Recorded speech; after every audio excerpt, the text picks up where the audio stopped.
বিসমিল্লাহির রহমানির রহিম।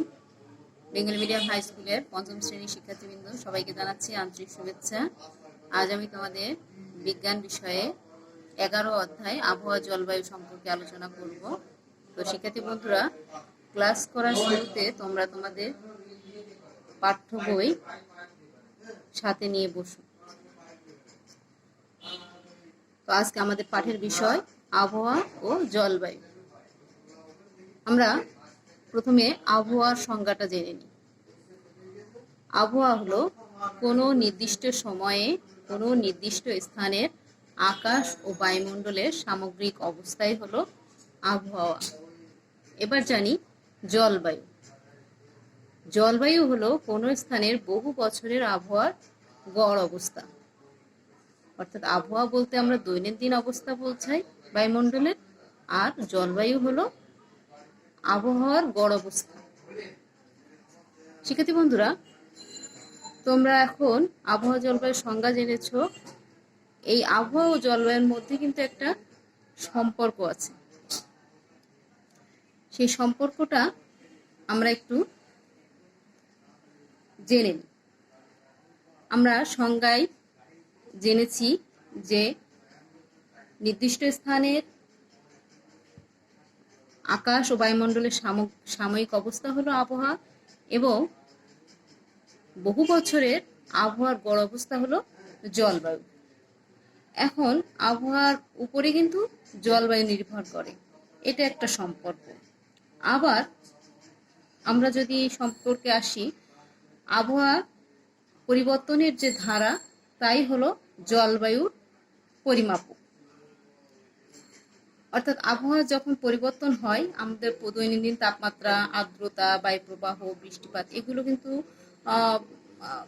প্রতিদিনে অবস্থাটা প্রতিদিন ঘটে। এই ধরনের ঘটনাগুলো প্রতিদিন ঘটে, কিন্তু দীর্ঘমেয়াদী যে ঘটনা, অর্থাৎ এটা শীতের সময় শীত না পড়ে যদি গরম পড়ে, তাহলে এ ধরনের পরিবর্তনের যে ধারা, এই দীর্ঘমেয়াদী হলে সেটাকে আমরা জলবায়ুর পরিমাপক বলবো। আবার আবহাওয়া এবং জলবায়ুর উপাদানও কিন্তু একই।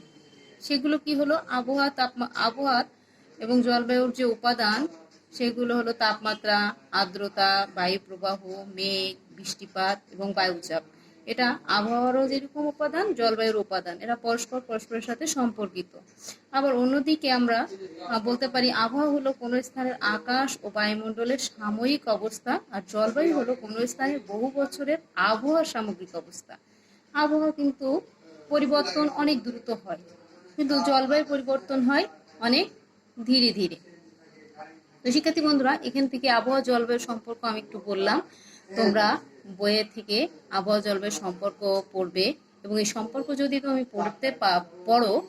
পড়ো, তাহলে এর থেকে তোমরা আবহাওয়া জলবায়ুর পার্থক্য নির্ণয় করতে পারবে, এবং আবহাওয়া জলবায়ুর মধ্যে যে মিল এবং অমিল আছে সেটাও তোমরা নির্ণয় করতে পারবে। আমরা পরবর্তী পাঠে আসি। পরবর্তী পাঠে হচ্ছে বায়ুচাপ। বায়ুচাপটা কি জেনে নিই। বায়ু ও তার ওজনের কারণে ভূপৃষ্ঠের উপর যে চাপ প্রয়োগ করে, তাই হলো বায়ুচাপ। বায়ুচাপ আবার দুই প্রকার, এক হচ্ছে উচ্চচাপ আর নিম্নচাপ। তোমরা এই দুটো নাম হয়তো শুনেছ। এখন আমরা জেনে নিই কিভাবে নিম্নচাপ সৃষ্টি হয়। কোনো স্থানে তাপমাত্রা বেশি হলে বায়ু হালকা হয়ে উপরের দিকে উঠে যায়, ফলে সেখানে বায়ুচাপ কমে যায়, একে নিম্নচাপ বলে। দিনে স্থলভাগ জলভাগ থেকে তুলনামূলক বেশি উষ্ণ থাকে। উষ্ণ স্থলভাগ আর উপরে থাকা বাতাসের উষ্ণতা বৃদ্ধি করে। বায়ু উষ্ণ হলে তা হালকা হয়ে উপরে ওঠে, ফলে ওই স্থান ফাঁকা হয়ে নিম্নচাপের সৃষ্টি হয়। তো শিক্ষার্থী বন্ধুরা, আমি একটু বর্ণনা করলাম কিভাবে নিম্নচাপ সৃষ্টি হয়। তোমরা বই দেখে একটা আরেকটু ভালোভাবে পড়ে নিবে এবং বইয়ের সাথে আমার বক্তব্যটা মিলিয়ে নিবে। তারপরে আসছে পরের পাঠ, আবহাওয়া জলবায়ুর উপাদান। আমি আবহাওয়া জলবায়ুর সম্পর্ক যখন বলেছিলাম, তখন একটু ধারণা দিয়েছি যে আবহাওয়া জলবায়ুর উপাদান কিন্তু একই। অর্থাৎ আবহাওয়া জলবায়ুর উপাদান হিসেবে আমরা বলতে পারি তাপমাত্রা, আর্দ্রতা, বায়ু প্রবাহ, বৃষ্টিপাত, এগুলোই হলো মূলত আবহাওয়ার উপাদান। তারপরে আসি আর্দ্রতা। আবহাওয়া জলবায়ুর উপাদানের একটি একটি উপাদান হলো আর্দ্রতা। আর্দ্রতা কি? আর্দ্রতা হলো বাতাসে জলীয় বাষ্পের পরিমাণ। বাতাসের জলীয় বাষ্পের পরিমাণ যত কমে আর্দ্রতাও তত কমে। এখন পরবর্তী প্রশ্ন, বর্ষাকালে বৃষ্টিপাতের কারণ কি? আমরা একটু জানি যে বর্ষাকালে দক্ষিণ পশ্চিম মৌসুমী বায়ু বঙ্গোপসাগর থেকে প্রচুর জলীয় বাষ্প নিয়ে আসে। এই জলীয় বাষ্প ঠান্ডা হয়ে বৃষ্টিপাত ঘটায়। তো শিক্ষার্থী বন্ধুরা, আবহাওয়া জলবায়ু সম্পর্কে মোটামুটি একটা ধারণা পেলে বইয়ে আর একটু ভালো আছে, তোমরা একটু মিলিয়ে নিবে। এখন তোমরা বাড়ির কাজ। শিক্ষার্থী বন্ধুরা, আজকের পাঠ থেকে আমরা যা যা শিখে নিলাম, তোমরা বাড়ির কাজ হিসাবে এখানকার আমি কয়েকটা প্রশ্ন তোমাদের জন্য ফাইন্ড আউট করেছি। এই প্রশ্নগুলোর উত্তর তোমরা খাতায় লিখবে। এটা তোমাদের বাড়ির কাজ এবং বার্ষিক পরীক্ষার জন্য তোমাদের একটা কিছু ইম্পর্টেন্ট কিছু প্রশ্ন আমি দিয়ে দিলাম। আবহাওয়া কি? আবহাওয়া জলবায়ুর মধ্যে দুইটি পার্থক্য লিখো। 2 নম্বর প্রশ্ন, নিম্নচাপ কি? কিভাবে নিম্নচাপ সৃষ্টি হয়? 3 নম্বর প্রশ্ন, বায়ুচাপ কি? বর্ষাকালে অধিক বৃষ্টিপাত হয় কেন? 4 নম্বর, সাধারণত কোন সময়ে সমুদ্র থেকে স্থলভাগে বায়ু প্রবাহিত হয়? 5 নম্বর, আবহাওয়া জলবায়ুর উপাদানগুলোর নাম লিখো। 6 নম্বর, শীতকালে মৌসুমী বায়ু কোন দিক থেকে প্রবাহিত হয়?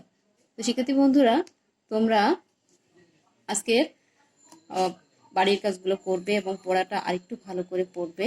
আশা করছি তোমরা বুঝতে পেরেছো। পরবর্তী পাঠগুলো নিয়ে আমরা সামনে যে ক্লাস আছে আমাদের, আগামী ক্লাসে তোমাদের ধারণা দিব। আগামী ক্লাসে তোমাদের সাথে আবার দেখা হবে। তো সে পর্যন্ত সবাই ভালো থাকো। ধন্যবাদ সবাইকে।